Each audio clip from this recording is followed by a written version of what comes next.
Welcome from Tales from Tech Support, where an executive assistant tries to scam OP out of an iPhone and gets unemployment instead. In our next post, OP hilariously manages a funny situation. Hold this. A few years ago, I was cleaning out storage room looking for old electronics to donate. Our storage room, which looks like a small version of the warehouse from Raiders of the Lost Ark. Digging through old electronics, I found a 21-inch CRT monitor. That thing is the size of a small refrigerator. I lifted it to my shoulders and started to carry it back to the IT office, and the thing was really heavy. I'm walking through a narrow corridor to my office when one of my users literally blocks my passage, folds his arms up and tells me, "Hey, OP, so I have this problem with my home computer. There's a pop-up with ads showing up once in a while in the right bottom hand corner of the screen, and I can't get rid of it." I'm standing there in disbelief, looking like Atlas holding the earth, thinking if the chiropractor's services are covered in my health plan. He continues, "So, what do you think will cause this?" I lifted the monitor and told him, "Hold this," and handed him the monitor. He started grab the monitor and almost ready to collapse under his weight. I folded my arms and said, let me think about it. Are you using Chrome? He handed me the monitor back and apologized and sheepishly left. You know, I think we can all relate to this guy. I'm not saying by tossing a monitor on somebody else or anything like that, but we've all had those times where you're in the middle of doing something crazy important, whether it's you're delivering a report for somebody or coding something or helping a customer with a problem, and somebody's on your shoulder. Hey, Brian, can you do this for me? Can you do that for me? Can you go over here and help with this? And meanwhile, you're basically have a deadline to get something done. So yeah, props to this guy. Love the way he handled it. And if you guys have done stuff like this, let us know in the comments below. In our next post, when the drive for a new iPhone is too great, you get fired. I work as an executive support technician for a large company. I have a team of 8 people under me, and we support high-ranking executives and their administrative assistants. Because of the nature of our work, we have the ability to get things done that the standard help desk cannot. We can force upgrades that would otherwise be denied and get things expedited, skip the normal procedures, and talk directly with the people to fix the issues. While we are executive support, there are still levels. Then, when the CEO is in town, one of us is camped out outside of where he might be in case there is any sort of issue. For lower people, we make sure things get done as quick as possible, but it's not a drop everything situation. As we prepared for the releases of the new iPhones, we braced for the flood of, "I need this," that inevitably happens. We slot in orders immediately for the top of the pyramid guys and then work our way down, replacing or sometimes having to tell them that they have to wait because the device they have is too new and in warranty. One Monday, the executive assistant of a lower-end exec put in a request to get both herself and the new exec a 256 gig iPhone X. The exec was put on approval list with a wait, but the executive assistant was denied. She had been issued an iPhone 7 a few months ago, and she began to raise hell about it. I have to support him, so I need to have the exact same phone.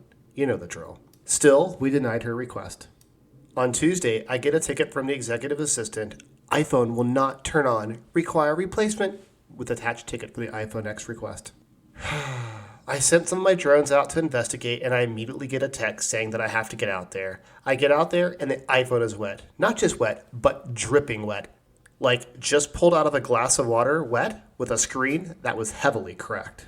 The executive states, "I was using it, and it fell into my water bottle." Okay, I've got to stop right here for a second because I don't know about you, but I honestly don't know how a phone can fall into a water bottle. I mean, most bottles that I've ever drank from have either small noses that you drink from or they're just like you would have to like literally set your phone in there. Like that makes absolutely no sense. Anyways, so we take the phone back to our area and I've called my manager over and we explain it. It's obvious what happened. We towel it off and we turn it over. Water drizzles out of the cracked screen. Well, as luck would have it, we have spares, so I picked up a nice 64 gig rose gold iPhone 6s that was returned with the previous owner departed the company. I called and had the SIM reprovisioned, and I reassigned the phone in AirWatch, and I have the phone returned to the executive assistant. Not 10 minutes later, the EA's out the door ranting, screaming, and saying she can't work like this. She needs a new phone, and if we don't give her one, the executive will make us give her one. I step in and tell her, A permanent replacement is beginning process. We have had an issue. Use this phone as a loaner and you can continue working until a permanent replacement is sourced. Q Wednesday. The approval process has come back denied for her replacement. The loaner phone is now permanently her phone. The info is relayed to the executive assistant who is fuming. Lots of executives will hear about this. And statements of, I can't believe this is happening to me. How will I work? Wednesday afternoon, the same EA, a new ticket. An iPhone broken and needs replacement. I head out myself to see the issue and the phone looks like it was dragged behind a semi-truck for 100 miles. The screen is shattered, a big chunks missing out near the camera, and big dents in the back. I calmly ask, what happened? This phone was perfect this morning. Her reply, well, since you gave me an old phone, my case didn't fit and it slipped out of my hands and fell down the stairs. Well, okay. Could you tell me what stairwell this happened in? And she does. And I take the mangled phone, I grab my manager, and we head off to the security office and we pull the tapes. On the video, we see the EA walking up the stairwell, concrete stairs, and metal handrails, mind you. And she reaches to the top and proceeds to fling the phone, like one would skip a stone, down the 6th floor to the middle floor landing where it lands. She steps on it, then kicks it down to the 5th floor. It bangs off a metal fire door and she picks it up, examines it, and tosses it down the stairs towards the 4th floor, bouncing off a few steps before landing on the middle landing between 5 and 4. She picks up the phone and, as if enough damage wasn't already done, pries off a large section of something off. We suspect it was the chunk missing by the camera, and then heads back upstairs, running the phone against the cinder block wall as she climbs. So, we grab a copy of the video, we head straight to HR, we sit with the personnel director, we show her the video, we show her the 2 damaged phones, we show her the tickets, I relay the abuse thrown to myself and my text about how she demands a new iPhone X and has been taken to destroy company property to get it. Termination follows. However, the user has gone home for the day, her accounts are disabled, and her security badge is flagged. 7:30 a.m. today, the executive assistant attempts to get into the building and her badge doesn't work. So she has to walk up to the security office. The security officer takes her badge and walks her to HR. At 8 a.m., the security officer and the members of HR are escorting the executive assistant out the building. She's alternating between yelling and crying, demanding the executive be called and that she's being framed. As she's brought to the main foyer, I'm on the 2nd floor balcony that overlooks the entrance. She looks at me and curses me and is gone. Both phones, her laptop, and other equipment have been placed with the legal team as precaution, the company policy there when there's a messy separation. Maybe I'll buy my team pizza for lunch today. Seems like the right thing to do. I can't even imagine why someone would even do this. I mean, with today's technology, cameras everywhere, it's so easy and so obvious to see intentional damage to anything done. I mean, I've never had intentional damage done. I've complained. I've bickered about things, but I usually suck it up, and I have to probably do things that are probably more CPU intensive than her. I mean, most EAs that I know usually, handle a lot of email stuff and, manage the executives' workloads, just making sure they can get stuff done. So there is absolutely no need for this person to have a super powerful phone. And don't get me wrong, I'm not saying EAs don't have a hard job. They absolutely do. It's a job I couldn't do myself. But more what I'm getting at is they don't need that super intensive, high CPU, crazy iPhone. In our next post, a caller asks OP to fix Google Bing immediately. So I work at service desk, and I get a call from a caller. Google Bing isn't working. Is the system down? It's very important. I use the Bing.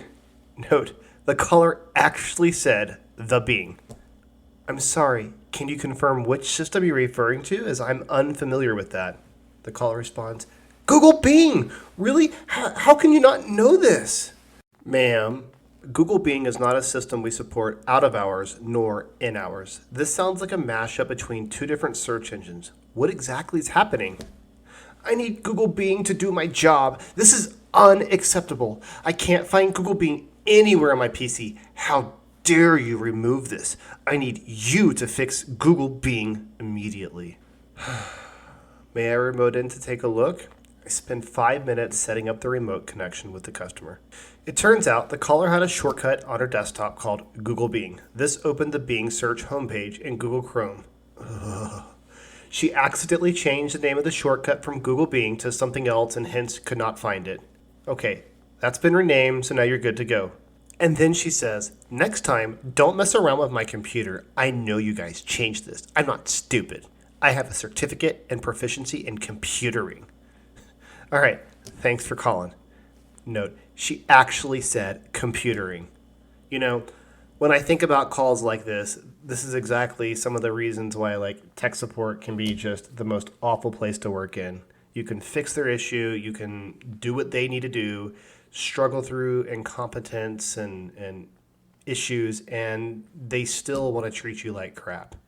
Props to this guy for not just yelling at her, but yeah. Oh, man. If you've experienced something like this, let us know in the comments down below. That was Tales from Tech Support. And if you like this content, hit that subscribe button and don't forget to smash that like button too, as it also helps the channel out.